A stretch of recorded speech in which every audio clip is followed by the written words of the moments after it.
तू काय माझा करतलो? हां, तू देवस? अरे तुझी बायको मरता बघ 7 दिवसात मरतली तुझी बायको. ते रक्त खाऊन त्यांची ताकद वाढली. तिने असा पाटून माझा गळा आवळला असा. तू त्यांका कशा ह्या करूक सांगलं? हां, मी तुका मारतलं, मी तुका सोडतलंय ना. माका सोड, माका सोड, माका सोड. या जिन्नादामार्फतच ते सोनं वगैरे वरती काढून देतात. एवढी याची ताकद आहे. तर तिचं म्हणणं असं की त्या गुरुजींना मी मारलं. शनी, राहू, केतू आणि त्यासोबत जरा मंगळ, पण जास्त महत्त्वाचे शनी, राहू आणि केतू. नवरा बाबा जवळ आला तर घ्यायचीच नाही जवळ. अक्षरशः लाथ मारून उडवलेलं नवऱ्याला.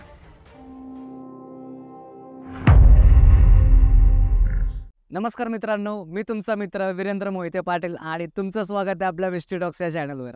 तर आज आपला जो इंटरव्ह्यू होणार आहे, तर ते सर खूप लांबून आलेले आहेत. तर ते त्यांच्याशी गप्पा मारताना आपल्याला माहितीच पडणार आहेत. आणि अजून एक महत्त्वाची सूचना म्हणजे तुम्ही खूप लोक आपले फॉर्म भरता किंवा इंस्टाग्रामला तुम्ही कॉन्टॅक्ट करता. पण प्रॉब्लेम होतो काय की भरपूर लोकं हे खूप लांब राहतात. आपलं शूटचं लोकेशन आहे पुण्यामध्ये. तर ज्यांना पुण्यामध्ये यायला पॉसिबल होईल त्यांनीच फॉर्म फिलअप करा. कारण की काय ना, आपली टीम कॉल करून वैतागते राव सगळी. सगळ्यांना कॉल करते, त्यांचा फॉलोअप घेते आणि मग नंतर माहीत पडते की अरे पुण्यातच नाही येऊ शकत. मग तो थोडासा प्रॉब्लेम होतो. तर एवढं फक्त सांभाळून घ्या. ज्यांना शूटसाठी पुण्यात यायला जमेल त्यांनीच कॉन्टॅक्ट करा. आणि चला आता सुरुवात करूयात. नमस्कार सर. नमस्कार. काय आहे आपलं नाव? माझं नाव वरद संजय जोशी आणि मी मालवण तालुका जिल्हा आणि मी कोकणातून आलो आहे. तर मी तुम्हाला मेसेज केला होता इंस्टाग्रामवरती की मला माझे अनुभव सांगायला आवडतील आणि आपण तारीख द्या. तर त्यानुसार आपण मला तारीख दिली आणि आज मी आपल्याला भेटायला आलो आहे. तर तुमचं स्वागत आहे आपल्या मिस्ट्री टॉक्स या चॅनलवर. तर काय कशा घटना घडल्या होत्या सर तुमच्याबरोबर? माझ्यासोबतची जी घटना घडलेली आहे ती हल्ली अलीकडची आहे. मी स्वतः तर त्यावेळी माझ्यासोबत ही घडलेली घटना आहे. काही कारणास्तव मी त्या माणसांची नावं नाही सांगू शकत, पण मी माझ्यासोबत जो अनुभव घडलेला आहे तो मी क्लिअर सांगेन. साधारणपणे एक 5-6 महिन्यांपूर्वीची गोष्ट आहे आणि आमचेच एक शेजारी असे काका आहेत वाडीतलेच. ते मला म्हणजे त्यांच्या बायकोला म्हणजे 10 वर्ष झाली आजारपण, भयानक आजारपण, डायबिटीसचं वगैरे आणि हाय लेवलचं डायबिटीस. आणि शाप माणूस एकदम जेव्हा थकतो, सगळे डॉक्टरी इलाज करून किंवा देवाकडे पण जाऊन, त्यावेळेला मग असं ज्योतिषी किंवा या माणसांकडे तो वळतो की तिथून तर आपल्याला काहीतरी मार्ग मिळेल. तर बोलता बोलता ते काका मला म्हणाले की वरद, तू इतक्याच लोकांचं ज्योतिष बघतोस आणि अजूनपर्यंत म्हणजे लोकांनाही त्याचा बऱ्यापैकी गुण आला आहे. तर माझ्या बायकोला आजारपण आहे, पण ते काही कळत नाही आहे, डायबिटीस आहे एवढंच कळतं आहे. तर बघ अजून काही बाहेरचं वगैरे तसं आहे का? तर मी म्हणालो तुम्ही या. तर साधारणपणे मी लवकर बोलवलं होतं त्यांना, कारण माझा टायमिंग जो आहे तो 3:30 ते 5:30 एवढाच. 2 तास संध्याकाळचे जे आहे ते मी ज्योतिष बघतो. पण काही कारणामुळे त्यांना झाला लेट आणि माझ्याकडे ती बरोबर 9 वाजता पोचले. तर म्हटलं ठीक आहे या म्हटलं. आणि त्या ज्या काकी आहेत त्यांना ते काका आणि त्या रिक्षेचा ड्रायव्हर दोघेजण हाताला धरून माझ्याकडे घेऊन आले. तेव्हा मी माझ्या ऑफिसमध्ये मी बसलो होतो. तर साधारण मी परिस्थिती त्या काकूंची बघितली. म्हणजे 4 पावलं चालून त्या जेव्हा बसल्या तेव्हा एकदम माणूस म्हणजे जवळपास 400 मीटर धावून आल्यासारखं कसं धापा टाकतो तशा धापा टाकत होत्या. तर म्हटलं बघूया काहीतरी हा मोठा प्रॉब्लेम काहीतरी ह्यांचा आहे. म्हणजे श्वास वगैरे वाढला आणि घामाघूम झाला. हां, घामाघूम वगैरे झाल्या, एकदम असं श्वास हे टाकायला लागल्या. मग त्यांना पाणी वगैरे देऊन शांत केलं आणि थोड्या त्या रिलॅक्स झाल्यावर त्यांना मग माझ्या टेबलसमोरची खुर्ची ते म्हटलं काकू तुम्ही बसा. आणि रेग्युलर मी जसं त्यांना विचारतो की हा त्रास तुम्हाला कधीपासून आहे किंवा तुम्हाला कसं वाटतं, असं जनरल मी बोलायला सुरुवात केली. आणि त्याच्यानंतर मी जे काय आहे प्रश्नकुंडलीच्या आधारे ते मी बघितलं. आणि बघितल्यानंतर मी त्यांना सांगितलं की हा आणि मोठा मुद्दा आहे तो की तिथे विहीर आहे आणि त्याच विहिरीच्या जरा अंतरावर जुनं मुसलमानांचं कब्रिस्तान आहे. अजूनही तिथे थडगी अशी बघायला मिळतात. आणि त्या विहिरीकडे एक साधारण 40-45 किंवा 50 वर्षापूर्वी एका माणसाचा मृत्यू झाला होता. आणि या बायका जुन्या कशा की त्यावेळेला काय जास्त बोरिंग किंवा गावाच्या ठिकाणी नाही, ती एक मोठी विहीर आहे, तिथेच लोक ते जवळपासचे कपडे धुवायला वगैरे जायचे. तर त्यावेळेला या काकींना तिथल्या त्या खविसाने, जिन्नादाने आणि त्या तिथल्या पाण्यात जो उडून मेला तो खुनी, त्या तिघांनी धरलं होतं. तुम्हाला कसं कळलं या सगळ्या गोष्टींनी त्यांना पकडले किंवा तुम्हाला कशी याची चाहूल लागली? चावल म्हणजे कसं, आता जे शिक्षण आहे ते तिथेच केलं होतं. या बऱ्याचशा गोष्टी मी तिथे शाळेत असताना किंवा मला जाणवलेल्या होत्या बऱ्यापैकी. म्हणजे अक्षरशः आमच्या वर्गातल्या मुली पण आजारी पडायच्या, तर त्यांच्यावरून साखर काढून टाक हे काढ बऱ्या व्हायच्या. तर त्याच्यामुळे ती एक आयडिया होतीच. आणि मी ज्या वेळेला प्रश्नकुंडली एखाद्याची मांडतो तर त्यावेळेला ते ॲक्युरेट त्यावेळीच मला समजतं. मग ते अंतर्ज्ञानाने असेल किंवा माझ्या अभ्यासाने असेल, ते मला कळतं तिथे. आणि मी तो साधारणपणे तो तर्क एक बांधला की तो खुनी पाण्यात बुडून मेलेला, त्याच्यानंतर कब्रिस्तान पाठी तो खवीस आणि त्याच्यानंतर जिन्नात, या 3 गोष्टींनी हिला पछाडलेलं आहे. आणि मी काकांना पण बोललो नाही, मी कागदावर लिहायला घेतलं की या काकींना तो जळखुनी म्हणजे पाण्यात बुडून मेलेला, त्याला आम्ही कोकणी भाषेत ते जळखुनी म्हणतो, तो जळखुनी, खवीस आणि जिन्नात यांचा म्हणजे पछाडलेला आहे. आमच्या भागात त्याला दृष्टावा म्हणतात. म्हणजे ते घाबरले किंवा त्याने पछाडलं. कोकण भागामध्ये तळ कोकणात एस्पेशली दृष्टावा असं म्हणतात. तर दृष्टावा आहे. मी एवढंच फक्त लिहिलं. मी लिहिलं ते सांगितलं पण नाही. त्या काकूंचे एकदम हावभावच बदलले. म्हणजे तुम्ही लिहिल्यानंतर ती ऑटोमॅटिक सिच्युएशन त्या बाईंमध्ये दिसली? हो, ती सिच्युएशन दिसली. म्हणजे एकदम ते अस्तव्यस्त झाले होते का? हां, अस्तव्यस्त पूर्ण. म्हणजे एकदम केस बीस असे पूर्ण सोडले. म्हणजे एखाद्या आपण पिक्चरमध्ये बघतो ना, एखाद्या बाईला भूत लागलेलं असतं, सेम तशीच कंडिशन. आणि एकदम असं टेबलावर हात आपटला त्याने तिथे आणि माझ्या डोळ्यात डोळे घालून बघितलं आणि मला म्हणाल्या, ए बटा तू माझा काय करतलं? म्हटलं आले, म्हटलं बाबा तिने बाबा आमच्यासमोर आलेले आहेत आता. तर मी त्याला एवढंच म्हटलं की मी तुझं काही करू शकत नाही, पण म्हटलं माझा देवळात जो रामेश्वर बसला आहे, माझा शंकर बसला आहे, तो म्हटलं काय ते बघेल म्हटलं, कारण तुमच्या लोकांचा तोच मालक आहे. एवढं मी म्हटलं आणि गप्प राहिलो. तर पुढचं डायलॉग तिचा हा होता, वाक्य त्याचं की इतकी वर्ष तो माका शोधूच शकलो नाही, तर तो माझा काय करतो लो. म्हटलं ठीक आहे, म्हटलं तुमचं तुम्ही काय ते बघून या. मी त्या काकांना काय म्हणालो की बघा हे आता समोर आलं आहे, पण स्पष्ट तुम्हाला सांगतो, हा म्हटलं खुनी आहे, पाण्यात बुडून मेलेला त्या ठिकाणी. दुसरा पाठीमागे कब्रिस्तान आहे, तुम्हालाही माहिती आहे, तो तिथला खवीस आणि जिन्नात आहेत, हे तिघे आहेत. परत त्या बाईची रिॲक्शन हात आपटून, हो मीच तो या बाईची वाट मीच लावलं आहे, म्हणजे मीच या बाईची वाट लावली आहे आणि मी हळूहळू करून या सगळ्यांका मी घेऊन जाणार होतं. तू माका शोधलंसच कसो, आणि जरी तू माका शोधलं तरी मी यांका घेऊन जाणार. तर म्हटलं ठीक आहे, म्हटलं तुला घेऊन जायचं आहे ना, हिंमत तुझी आहे ना, तू म्हटलं करून दाखव. माझा रामेश्वर म्हटलं तुला बघून, कारण त्याच्या भागात राहून त्याच्या गावात राहून तू अशी धमकी देणार, म्हटलं तू मोठा नाही कोण. मी सरळ सांगितलं तिथे. आणि त्यावर त्या बाईची रिॲक्शन अजूनच म्हणजे बेकार. पूर्ण असं हातावर असं ओढायला बिडायला लागले, एकदम बांगड्या लिटरली फोडल्या हातातल्या आपटून, आणि अक्षरशः शिव्या देवांना पूर्ण शिव्या घालायला लागले. बघून घेतलं. साधारणपणे मी जो लिहत होतो 9 वाजता त्या आलेल्या, रिलॅक्स होईपर्यंत 9:30 झालेले. त्याच्यानंतर एक 10 वाजेपर्यंतचा हा विषय पूर्ण. त्याच्यानंतर माझी आई घरात होती, तिला मी सांगितलं, म्हटलं आतमध्ये अंगाऱ्याचा डबा आहे तो घेऊन ये, कारण मी कसं नवनाथ भक्तिसार वाचतो, माझं पारायण असतं वर्षातून एकदा, त्यावेळेला मी तो अंगारा साठवून ठेवतो, अगरबत्तीच्या वेळेला लावतो, तो मी टाकत नाही कुठे. आणि तो अंगारा मी फुंकला, थोडी कमी आली. म्हटलं आता जरा काहीतरी शांत होते. त्याच्यानंतर मी काकांसोबत बोलायला घेतलं की काका हा विषय देवळातून क्लिअर करून घ्या तुम्ही.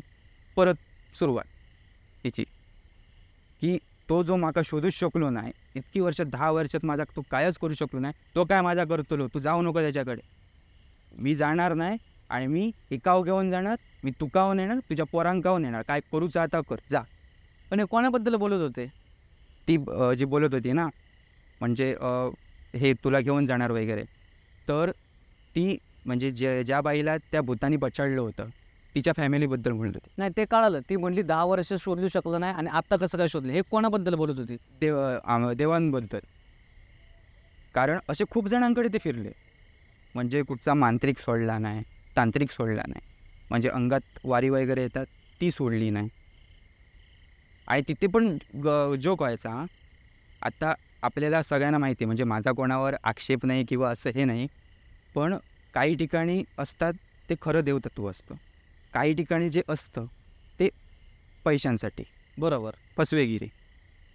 तर असे फसवेगिरीवाल्यांकडे गेलं ना की तिच्या अंगात यायचा हा आणि भासवायचा मी देव आहे. आणि त्या ठिकाणी त्या समोरच्याचीच पोलकोल करायचा आणि समोरच्याला पूर्ण म्हणजे पाडूनच टाकायचा अशा. बापरे! डायरेक्ट पोलकोल, तुझ्याकडून काय होणार नाही, तू काय. हां, आणि डायरेक्ट एकाची तर बायको आजारी होती आणि कोणालाच माहिती नव्हता त्याची बायको आजारी आहे, प्रश्नच नाही. तिने डायरेक्ट सांगितलं, तू काय माझा करतलं. हां, तू देवस.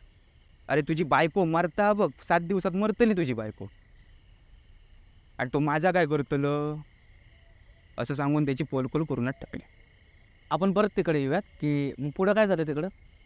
पुढे हा विषय झाला. परत सेम तेच वाक्य. 10 वर्षात मला शोधू शकले नाही.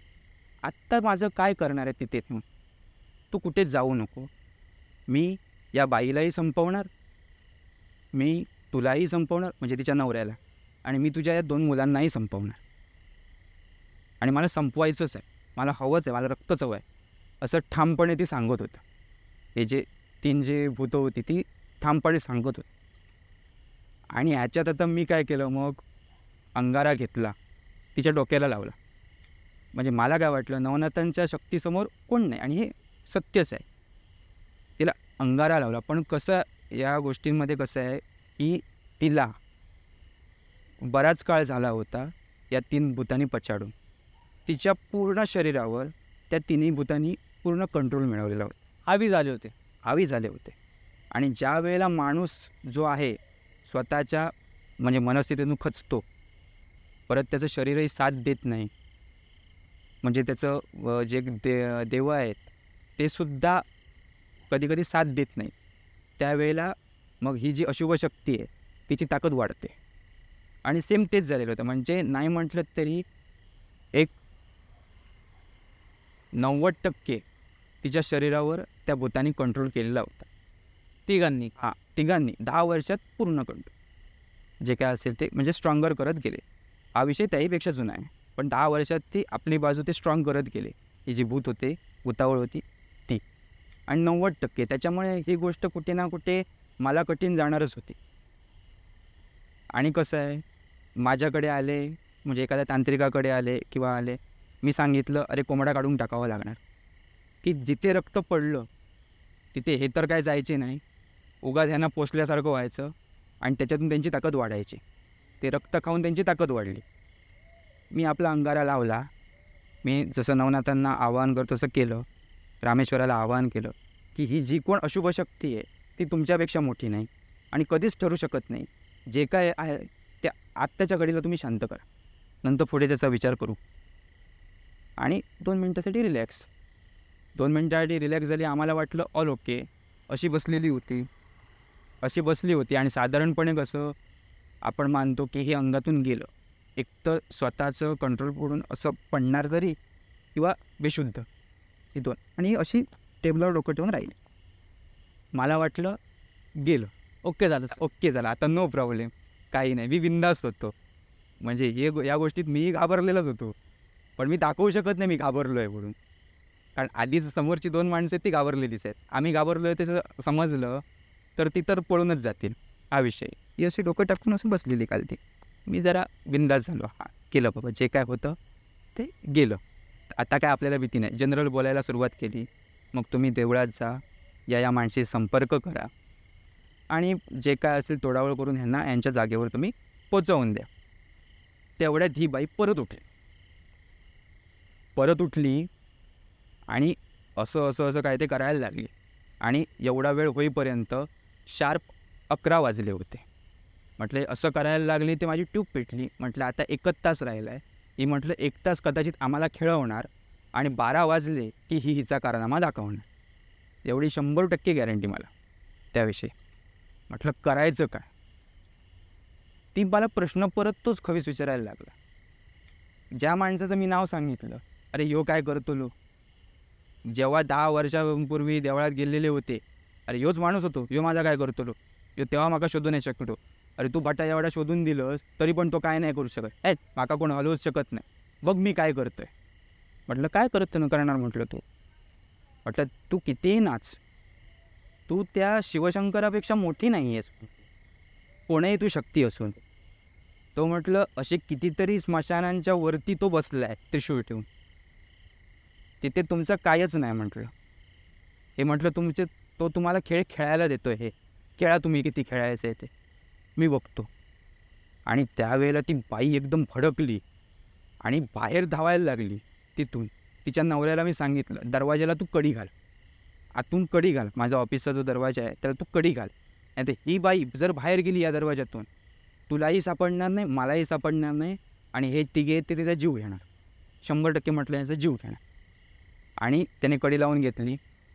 मी तोपर्यंत टेबलावरून उठून असं धावून तिच्यापर्यंत गेलो, तिला धरली मी अशी. तरी पण शेवटी भूत आहे ते असं अंग वगैरे हलवायला लागलं, सोड तू मला, सोड मला, मी जाणार आहे, मी याला घेऊन जाणार आहे, तू नाही थांबवू शकत मला. मी त्या नवऱ्याला हाक मारली, तुम्ही पण काका येऊन धरा, मला एकट्याला आवरणं कठीण जातं आहे आता. त्यांनी धरलं म्हणजे हाताला असं, तर त्यांना असं ढकलून दिलं हाताने मारून. म्हणजे माणूस तो माझ्यासमोर 5 फूट उडाला बाजूला, आणि ते एकदम घाबरले. आणि ते बघितल्याबरोबर मी एकदम असं तिला धरलं, जवळ असं ओढलं आणि तिच्या कमरेला वगैरे असं धरलं,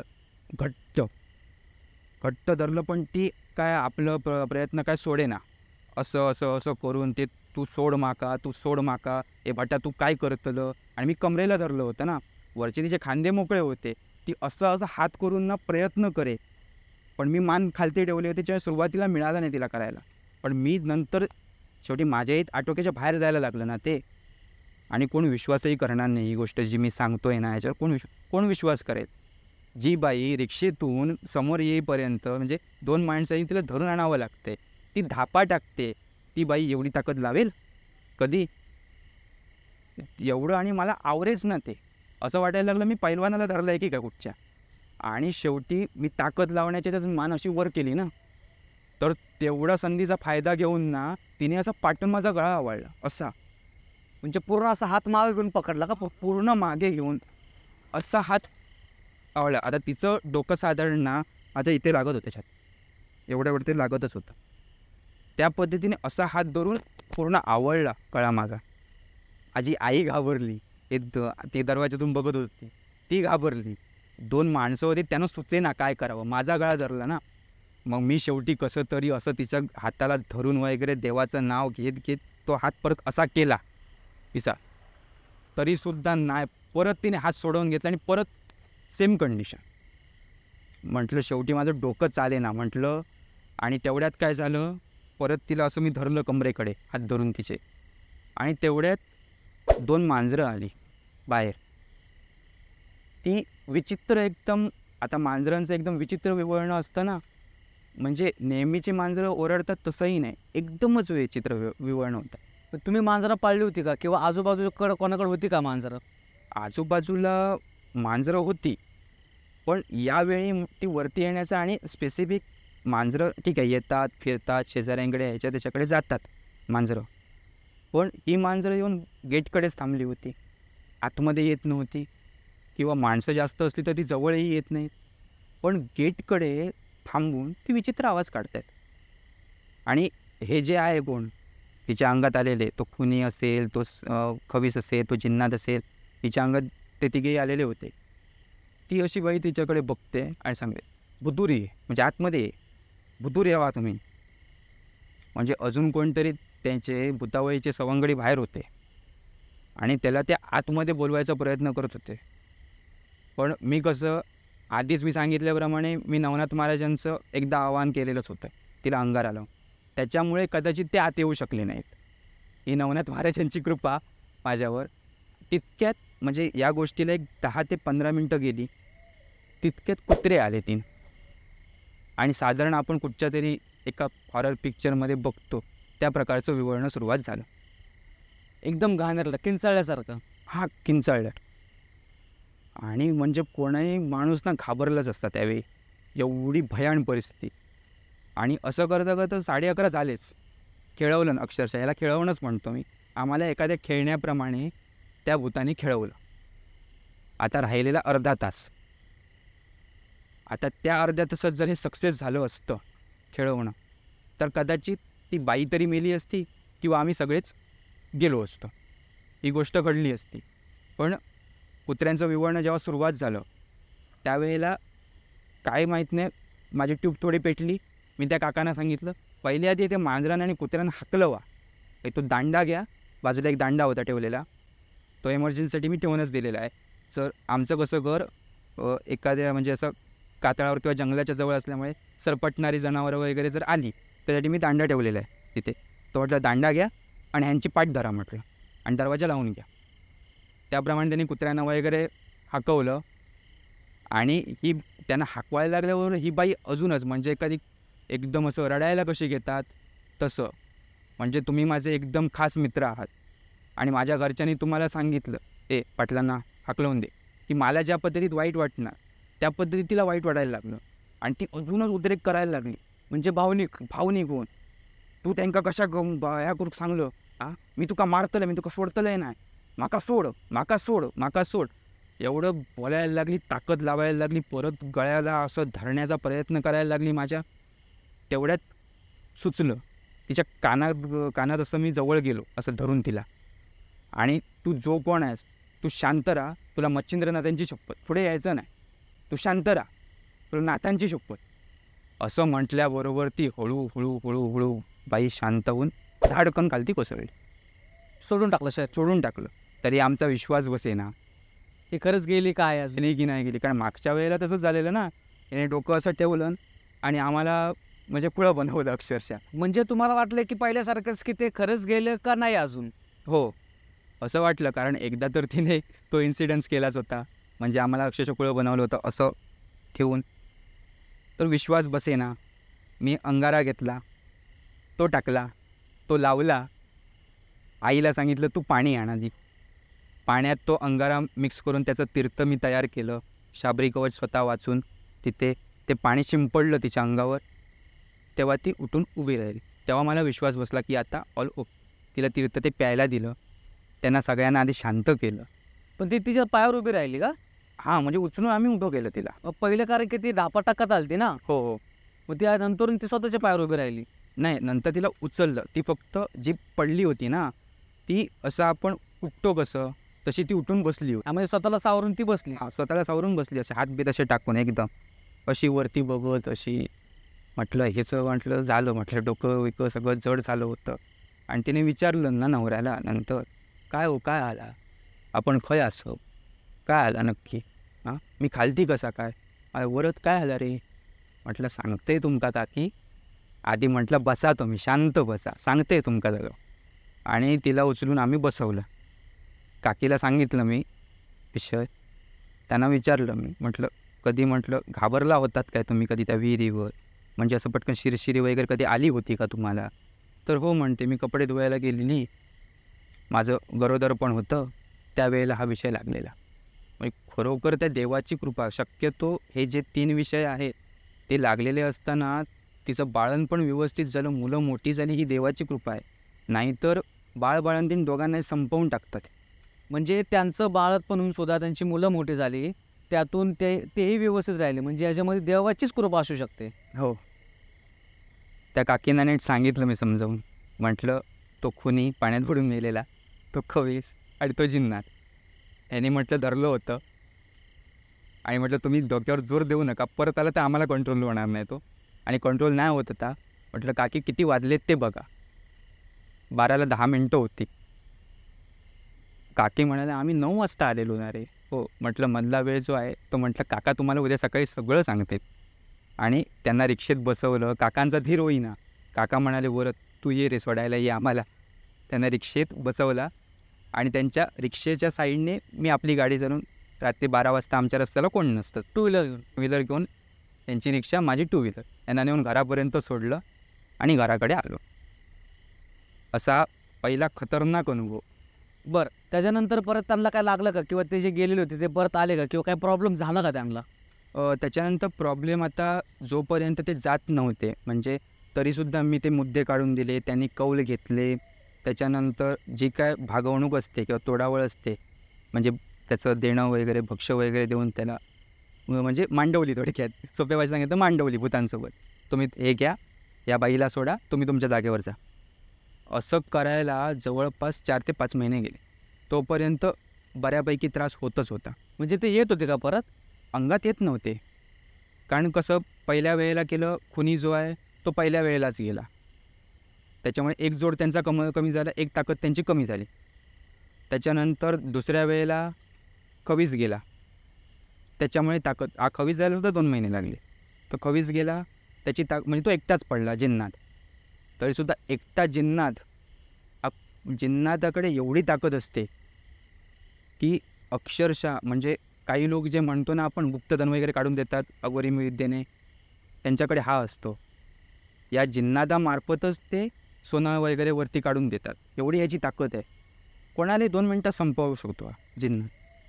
तरीसुद्धा त्याला ते करून वेगवेगळे त्याच्यावर पर्याय करून परत माझ्याकडे येऊन मी त्यांना आयडिया नवीन देऊन तो एकदाचा बाबा गेला. आणि आत्ता त्या काकू नॉर्मल आहेत. डॉक्टर चकित झाला की अरे डायबिटीस एवढा 500पर्यंत जायचं नॉर्मल आलं. त्याने विचारलं डॉक्टरने का दुसरा डॉक्टर कोण केलात का तुम्ही? तर नाही म्हणाले, आम्ही डॉक्टर वगैरे काय नाही केलं, ती देवाची कृपा आहे. म्हटलं आम्ही तुम्हाला जास्त सांगू शकत नाही याविषयी, पण आता त्या काकी ओके आहेत. डायबिटीसचा त्रास नाही, नॉर्मल आहे. त्यांना म्हणजे ज्या धापा वगैरे टाकायच्या सगळं नॉर्मल. हे जेव्हा पूर्ण क्लिअर झालं ना, ज्या दिवशी पूर्ण क्लिअर झालं त्याच्या दुसऱ्या दिवशी या काकू आपल्या घराकडून बाजारात गेल्या 2 किलोमीटर चालत. बापरे! भाजी वगैरे सगळी आणली. सगळ्या आपल्या जुन्या मैत्रिणींना वगैरे भेटून घराकडे आल्या. त्या मैत्रिणी आश्चर्यचकित झाल्या. अरे 10 वर्ष ही बाई आजारी आहे, डायबिटीस आहे, कुठे इकडे दुखतं तिकडे दुखतं असं म्हणते, तिला चालायला जमेना. ती बाई येऊन बाजार करून गेली अचानक. कसं काय? तर ती देवाची कृपा. जे काही केलं ते देवाने केलं. नाहीतर खरोखर आज जर खरोखर ते तीनही कुणी जर गेले नसते ना, तर या काकी हाताला मिळणं कठीण होत्या. आणि त्याची फॅमिलीसुद्धा संपवलं असतं हळूहळू करून. कारण 10 वर्षात त्यांना भिकारी केलं जवळपास. ह्याच्यामध्ये त्यांची मेंटॅलिटी पण खूप मॅटर करते ना, म्हणजे ते मेंटली पण खूप स्ट्रॉंग होते. त्याच्यामुळे या गोष्टी नंतर निघून गेल्या पटापट. जो काय अनुभव त्यांनी घेतला होता, आमच्या घराकडे जे काय बघितलं होतं, दुसरा तिसरा माणूस एखादा असताना जीवाच्या भीतीने तो या विषयातच पडला नसता. तो म्हणाला असता मरू दे माझी बायको, मरू दे, पण मी जातो कुठेतरी दुसरीकडे हे सगळं सोडून. पण त्यांनी एकदम खंबीरपणे ते उभे राहिले. त्यांनी देवावर विश्वास ठेवला. बायकोची साथ नाही सोडली. बायकोची साथ नाही सोडली, मुलांची साथ नाही सोडली. देवावर त्याने विश्वास ठेवला आणि आज ते या संकटातून बाहेर आहेत. या सगळ्या प्रोसेसमध्ये त्यांची मुलं कुठं होती? हां, मुलं जी होती ना त्यांची, आत्ता दोन्ही मुलं मोठी आहेत. एकाचं वय 29 आहे, एकाचं वय 27 आहे. एक मुलगा त्यांचा मुंबईला एअरपोर्टमध्ये कामाला आहे. दुसरा मुलगा गोव्यात एका फार्मा कंपनीमध्ये कामाला आहे. त्याच्यामुळे ते दोघेही बाहेर होते. नवरा बायको इथेच. आणि 10 वर्षात म्हणजे त्यांचा जो बिझनेस होता ना, तो बिझनेस म्हणजे भयानक बिझनेस होता. त्यांची 4 व्हीलरपासून अगदी दागिन्यांपासून सगळं विकावं लागलं त्यांना या आजारपणात. एवढं त्यांना कफल्लक करून सोडलं. बरं, आता त्यांचं सगळं व्यवस्थित आहे का आता? आता आहे व्यवस्थित. म्हणजे मेन म्हणजे जो काकींचा त्रास होता पूर्ण थांबला. बऱ्यापैकी त्यांचे मार्ग मोकळे झाले. मुलं आपल्या कामात सुखी आहेत. आईवडिलांचं आता टेन्शन नाही आहे त्यांना. आणि बारीक सारीक त्यांची हळूहळू बिझनेससाठी सुरुवात झाली आता. बरं, तर मित्रांनो, हे होते वरस सरांचे एक्सपिरियन्स जे त्यांच्याकडे लोक सॉल्व करायला आले होते. आणि अजून एक आहे की तुम्ही आता ती कामं करता का कंटिन्यू? अजून एक असाच इन्सिडन्स घडला. त्याच्यानंतर मी म्हटलं नको राहू दे, आता आपण नाही करायची असली कामं ज्याच्यामध्ये रिस्क आहे खूप. म्हणजे एखाद्या वेळेला समजा आता हे कसं तरी कंट्रोल झालं किंवा मला सुचलं, मी मच्छिंद्रनाथांची शपथ घातली. समजा एखाद्या वेळेला ती ताकद माझ्यावर हवी झाली आणि जर मी सांगू शकलो नाही किंवा मला काही सुचलंच नाही आणि मी कंट्रोल करू शकलो नाही, तर माझ्याही जीवाला धोका किंवा ती समोर जी व्यक्ती आली तिच्याही जीवाला धोका. आणि आपल्याला कसं अजून अनुभव नाही याबाबत, म्हणून मी सध्या हा विषय स्टॉप केला. तर मित्रांनो, वरद सरांनी हा पूर्ण विषय स्टॉप केलेला आहे. म्हणजे ते आता लोकांचे प्रॉब्लेम सॉल्व्ह करत नाहीत. तर त्यामुळे त्यांना कोणी कॉन्टॅक्ट करू नका, कारण की त्यांनी पूर्णतः कामं बंद केलेली आहेत. तर आपल्याला ह्यांच्या या अनुभवातून असं कळतं की तर त्या काकू तिकडे दुपारच्या जाऊन धुणं धुतलं होतं आणि त्या सगळ्या गोष्टी आल्या. तर भरपूर लोकांना या गोष्टींवर विश्वास नाही आहे. तर आमचं या आपल्या प्लॅटफॉर्मच्या माध्यमातून एवढं सांगणं आहे की तुम्हाला विश्वास नसेल नका ठेवू. पण ह्या ज्या गोष्टी ज्या घडतात त्या तुम्हाला जेवढ्या टाळता येतील तेवढ्या टाळा. आपल्या व्हिडिओच्या मार्फतनं तुम्हाला तेवढंच नॉलेज भेटेल. तर चला, वरद सरांकडे अजून अनुभव आहेत तेही आपण ऐकूयात. तर दुसरा कुठला अनुभव तुमच्यासोबत घडला होता? दुसरा अनुभव 1.5 वर्षापूर्वीचा आहे. आमच्या आचऱ्याच्या जवळच एक दहीबाव म्हणून गाव आहे. तिथले एक व्यक्ती आहेत, त्यांच्या संदर्भातला हा जो आहे तो किस्सा आहे. सकाळच्या वेळी मी बसलो होतो नॉर्मल एक 9 वाजता माझ्या टेबलवर ऑफिसमध्ये आणि मला एक दुसरे काका आहेत, त्यांनी फोन केला होता की असे असे माझे मित्र आहेत, तर त्यांच्या मुलीचा प्रश्न आहे संतती संदर्भात. त्यांना संतती नाही, लग्नाला बरीच वर्ष झाली पण त्यांना संतती नाही आहे, तर बघ जरा त्यांना योग्य ते मार्गदर्शन कर. तर म्हटलं ठीक आहे, म्हटलं येऊ देत. म्हणून ते सकाळी असं एक 9च्या मानानं आले माझ्याकडे आणि माझ्याकडे आले आणि त्यांनी, मी जनरल विचारतो सुरुवातीला, त्या पद्धतीने सांगितलं, बाबा तुमचं नाव काय आहे, गाव कुठचं, लग्नाला किती वर्ष झाली आहे, म्हणजे बेसिक प्रश्न. बेसिक प्रश्न जे असतात ते मी विचारायला सुरुवात केली. आणि नंतर मी तिची पत्रिका जी आहे ती घेतली आणि प्रश्नकुंडली दोन्ही. आणि त्याच्यावर मला असं दिसलं की साधारणपणे लग्न होण्याच्या आधी एक 17-18 वर्षाचं वय असेल, त्या दरम्याने तिथे आजूबाजूला कुठेतरी पाणवठा आहे आणि त्या पाणवठ्याकडची तिला बाधा झालेली आहे, एका कुमारिकेची म्हणा किंवा एक 14-15 वर्षाच्या त्या मुलीची, जी त्या पाणवठ्यात बुडून मेली होती, तिची हिला बाधा झाली आहे. हे माझ्या म्हणजे आलं लक्षात. मी नेहमी सांगतो असं, म्हटलं हिला एका कुमारिकेची बाधा झालेली आहे पाणवठ्याच्या जवळ. तुमच्या जवळपास ती पाणवठा आहे का? काकाने सांगितलं हो आहे. तिथे एकदा घाबरली होती म्हटल्याबरोबर हिच्या अंगात ती कुमारिका आली. म्हटलं आधीच हा अनुभव होतात एक, जो तुम्हाला सांगितलं, त्याच्यापूर्वीचा हा एक अनुभव. तर त्यावेळेला कसं, अजूनच मी नवीन होतो, पण त्यावेळेला जरा डेअरिंग होती अंगात. आणि मी ती आली साधारणपणे अशा बांगड्या वगैरे अशा एकदम अशा घासायला लागली टेबलावर माझ्या. तिचे वडील घाबरले. म्हटलं हा काय प्रकार. ती असं मुलीला धरायला लागली. मी सांगितलं मुलीला काही एक धरू नका. तिला धरण्याच्या ती मनस्थितीतच नाही. आणि पूर्ण असं बांगड्यांचा एकदम आवाज असा एकदम कर कर कर करायला, कर्कश आवाज. म्हणजे थोडक्यात तिचा एक हेतू असावा की हा जो कोण समोर बसला आहे त्याने मला तो ओळखला आहे, ह्याने मला या मुलीपासून दूर करता नाही म्हणून मी ह्याला घाबरवत. आणि असं प्रयत्न करतातच ते, म्हणजे कुठेतरी तुम्ही डिस्टर्ब झाला पाहिजे आणि त्या मार्गापासून तुम्ही भटकला पाहिजे की ते तुमच्यावर हावी होणं, दुर्लक्ष केलं पाहिजे. आणि ती असं हे करायला लागली एकदम. मी काय तिच्याकडे लक्ष दिला नाही. मी कागदावर जे काही लिहायचं ते लिहत होतो. आणि सेम प्रश्न, ए बटा तू माझा काय करतोय. पण तेच सगळं सेम केलं का? असं हात आपटून पहिल्यांदा हेच समोर चॅलेंजच करणार ती, जे कोण ताकद आहे ना. आता चोराची चोरी मी पकडली आहे, पुराव्यांसकट सिद्ध आहे, तरीसुद्धा तो चोर मानणारच नाही. तो काहीतरी म्हणून त्या ठिकाणी स्वतःचा बचाव करण्यासाठी काहीतरी तो करणार. तीच प्रोसिजर. हा समोरचा घाबरला पाहिजे म्हणून अंगावरच जायचं त्याच्या, ए बटा तू माझा काय करतोय. आणि तिने अजून एक भीती घातली की त्यावेळेला असेच एक गुरुजी होते आणि हे त्यांच्याकडे गेले याच विषयासाठी आणि काही दिवसानंतर त्यांचा मृत्यू झाला. तर तिचं म्हणणं असं की त्या गुरुजींना मी मारलं, असं तिचं म्हणणं की मी मारलं. तर तुझा थोडक्यात तिचं सांगण्याचा हेतू असा, तुला तुझा जीव प्यारा असेल तर हा विषय तू सोडून दे. म्हणजे मरण्याची भीती तुम्हाला ते दाखवत होते. मरण्याची भीती दाखवत होती. आणि तर मरणाची भीती घातल्याच्यानंतर मी काय लक्ष दिला नाही एवढा, कारण सुरुवातीला म्हणजे सांगायचं म्हणजे ती अंगात आली हे मला विश्वास बसला नव्हता, म्हणून मी काय लक्ष दिला नाही. आणि मी तिला सांगितलं, म्हटलं मी तर बाबा एक 21-22 वर्षाचा पोरगा आहे ना, माझं अजून लग्न झालेलं आहे ना काय झालेलं आहे. मी आहे तर मी मेलो काय नाही जगलो काय. मला काहीही फरक पडत नाही यावेळेला. माझं फक्त एवढं, ही मुलगी माझ्याकडे आली आहे ना, मग माझ्याकडून जर तिची मदत होत असेल तर मी तिची मदत करणार. काय होईल ते होईल, तो पुढचा विषय, पण मी तिची मदत करणार. आणि मी कागदावर लिहायला लागलो आणि तिने सांगितलं तितक्यातच, ठीक आहे मग बघ, हिच्यावर करणे झालेले आहेत, करणी केलेली आहे कोणीतरी, तर ठीक आहे. मी लिहिल्या करण्या, अशी नाही अशी करणी, आणि खरोखर झालेली होती करणी तिच्यावर. तिच्या वडिलांवर, नवऱ्यावर करणी झालेलीच होती. कळलं का कोणी केली ते? कळलं म्हणजे कसं, मी जास्त खोलात गेलो नाही त्या विषयात.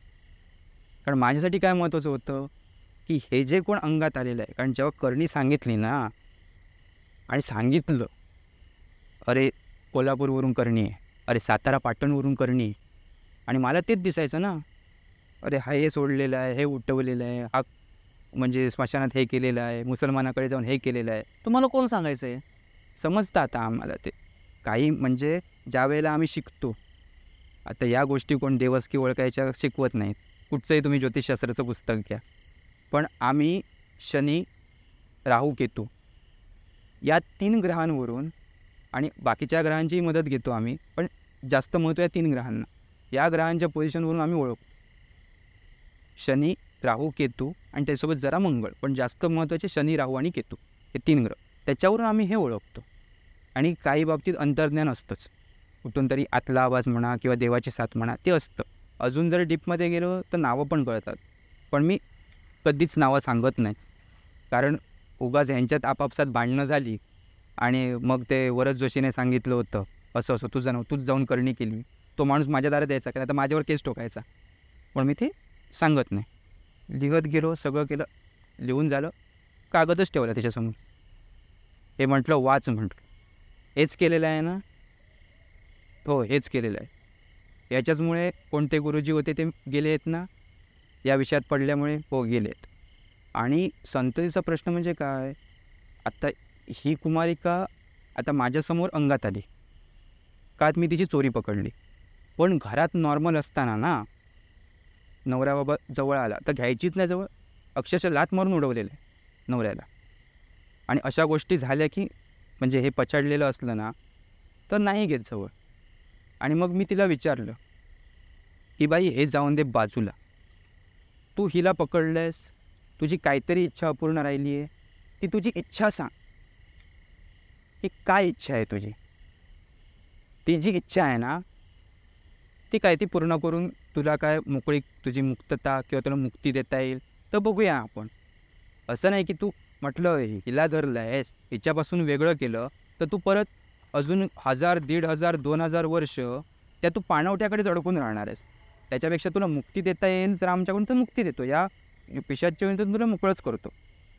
तर तिने काय सांगावं, त्या कोण तिच्या अंगात कुमारिका आलेली तिने, की मी हिला धरलं, मी अशा परिस्थितीत तिकडे मेली आहे की पुढे माझं लग्न कार्य होतं, माझी ती इच्छा अपूर्ण राहिली आहे, म्हणून मी हिला धरलं.